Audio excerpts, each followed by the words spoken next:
اگر آپ کا گھر امن کا گہوارہ لگتا ہے تو آپ اسلام میں خاندان کے حقیقی جوہر کو اپنا رہے ہیں۔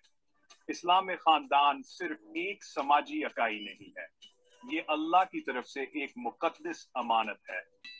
ہمارا ایمان ہمیں سکھاتا ہے کہ گھر وہ جگہ ہے جہاں سے ہمارا ایمان کا سفر شروع ہوتا ہے۔ اسلام میں شادی صرف رفاقت سے بڑھ کر ہے، یہ سکون اور رحمت کا ذریعہ ہے۔ اللہ فرماتا ہے، اس نے تمہارے لیے جوڑے بنائے اور تمہارے درمیان محبت اور رحمت رکھی۔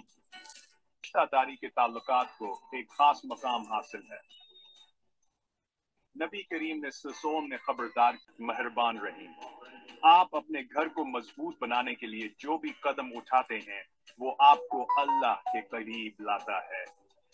یاد رکھیں، خاندان ایمان، رحمت اور محبت کا عکس ہے۔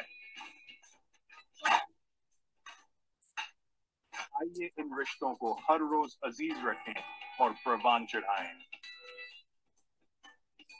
ہمارے خاندان ایمان کا قلعہ اور محبت کا مینار بنے۔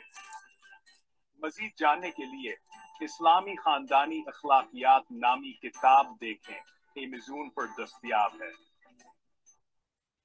اپنے خاندانی رشتوں کو ایمان کے ساتھ مضبوط کریں۔